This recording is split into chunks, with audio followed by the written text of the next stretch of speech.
Open on ambient city sounds. Morning, the hum of an espresso machine. The sound of a car door closing. Meet Daniel. He's 41 years old. He works as a senior director of product at a mid-sized technology company in Austin, Texas. His base salary is $215,000 a year. With his annual bonus, he typically clears $260,000, sometimes more, by almost any measure society uses. Daniel is doing well. He drives a leased BMW 5 Series. He lives in a 4-bedroom house in one of the city's better zip codes, a house he bought in 2019, right before prices moved even further out of reach for most people. His kids attend a private school where tuition runs $22,000 per child per year. He and his wife take 2 international vacations annually. They have a wine membership. They remodeled their kitchen 2 years ago. If you saw Daniel's life from the outside, you would not question it. You would probably admire it. But here is what you would not see. Daniel has $18,000 in liquid savings, not invested, not tied up in a 401k he can't easily access. Just $18,000 sitting in a checking account and a savings account that he could use tomorrow if something went wrong. His mortgage is $4,800 a month. His car lease is $1,100.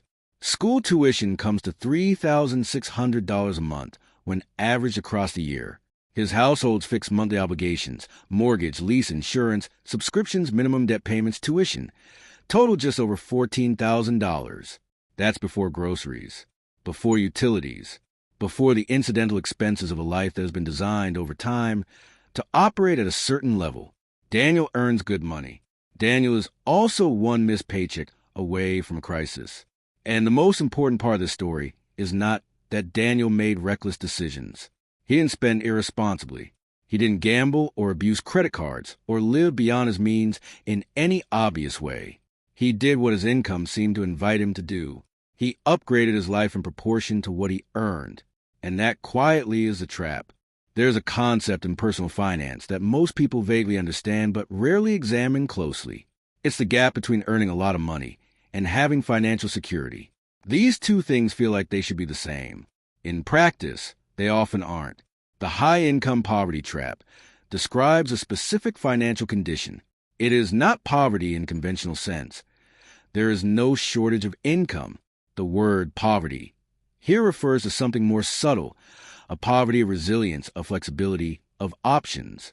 It describes people who earn high salaries, who maintain expensive lifestyles, who may even have significant assets on paper, but who lack the financial breathing room to absorb a disruption, take a risk, or make a deliberate choice about how they spend their time. The trap has a few defining characteristics. The first is lifestyle inflation, the tendency for spending to expand as income grows, often at the same rate or faster. The second is income dependency, the degree to which someone's entire financial stability rests on continued, uninterrupted arrival of a paycheck. The third is an illiquidity problem, having wealth that exists on paper in accounts, in home equity, and retirement funds, but very little wealth that is actually accessible when life demands it. And the fourth, which underlies all the others, is the psychological machinery of social comparison, the invisible pressure to live in a way that matches what people with their income are expected to live. Together, these four forces can turn a $250,000 salary into something that feels, from the inside, a lot like financial anxiety. Part of what makes this trap so persistent is that it's invisible, not just to people inside it, but to everyone observing from the outside. Financial success in modern life is communicated through visible signals: the house in the right neighborhood, the car in the driveway, the family photos from a trip to Portugal or Japan or Costa Rica, the private school pickup line, the home renovation, the restaurant choices. These signals are real. They represent real spending. And for the most part, they're sincere. People who earn high incomes tend to live in ways that reflect those incomes. That's not dishonest. That's just how consumption works. But here's the problem. Those visible signals communicate wealth. They don't communicate resilience. And from the outside, there's almost no way to distinguish between someone who earns $250,000 a year, lives well, and has 2 years of expenses and accessible savings, and someone who earns $250,000 a year, lives the same way and has 3 weeks of expenses in accessible savings. They drive the same car. They live in the same neighborhood. Their kids go to the same school. The difference is invisible until something goes wrong. And this invisibility has a compounding effect because it means the trap is self-reinforcing. High earners observe other high earners living in a certain way, conclude that this is simply what people at this income level do, and calibrate their own spending accordingly. The lifestyle becomes a norm. The norm becomes the expectation. The expectation becomes a constraint. There is also a more personal version of this illusion, which operates at the level of the individual's own psychology. High earners often feel wealthy because they earn a lot. They look at their income, at the number on their paycheck, and experience something that feels like financial security. The income is high, therefore things are fine. But income is a flow. Security requires a stock. And the flow, no matter how large, does not automatically build the stock. That requires deliberate action against forces that are constantly working in the other direction. To understand how people end up in this position, you have to understand the mechanics of lifestyle inflation, which is less about weakness of character than it is about the way human beings naturally respond to changing circumstances. When Daniel got his first job out of graduate school, he earned $72,000 a year. He rented a 1-bedroom apartment. He drove a used Honda. He cooked most of his meals. He had a certain level of friction built into his financial life that naturally kept spending below income. Then his salary went to $110,000. He moved to a nicer apartment. He started eating out more regularly. He replaced the Honda with a newer car. None of these felt like extravagances. They felt like reasonable adjustments to a higher income, and in isolation they were. Then his salary went to $160,000. He and his wife bought a house. They had children. They enrolled those children in private school. They started taking proper vacations. Each of these decisions made sense at the time, based on their income at the time. By the time Daniel was earning $215,000, every previous decision had calcified into a fixed obligation. The mortgage didn't flex. The tuition didn't flex. The car lease didn't flex. What had once been discretionary choices had become structural commitments. This is how lifestyle inflation works. It doesn't usually arrive as one large reckless decision. It arrives as a long series of individually reasonable upgrades, each one calibrated to the income level of the moment, none of them accounting for the fact that income can change but fixed obligations don't. Economists sometimes describe this using the concept of hedonic adaptation, the human tendency to adjust rapidly to improve circumstances, and then require those circumstances to feel normal. The nicer apartment becomes the baseline. The better car becomes the expected car. The private school becomes simply where your children go to school. What was once a luxury becomes, psychologically, a necessity. And once that transformation happens, the financial flexibility that allowed for the upgrade in the first place has been permanently absorbed. The upgrade costs more than money. It costs optionality. There is a useful way to think about financial risk that most people don't naturally apply to themselves. It's the question of what happens if the income stops. For most people in this situation, for Daniel, the answer is not good. If Daniel loses his job tomorrow, his fixed obligations don't pause. His mortgage doesn't pause. His car lease doesn't pause. His children's school does not pause. His health insurance, which has been running through his employer, disappears on the same day his paycheck does. With $18,000 in liquid savings and $14,000 per month in fixed obligations, Daniel has roughly 5 weeks before he's making genuinely distressing decisions. He can't easily sell the house. That takes months and incurs significant costs. He can't liquidate his 401k without penalties and taxes that would consume a significant portion of it. His assets exist.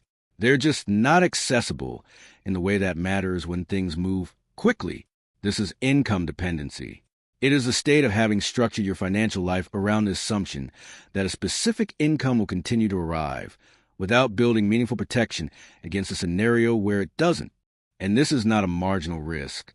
Job losses, health events, industry disruptions, company restructurings. These happen to high earners as frequently as they happen to anyone else. Senior roles are often the first to be eliminated in a cost-cutting exercise. Industry expertise that was valuable in 2020 may be significantly less valuable in 2026.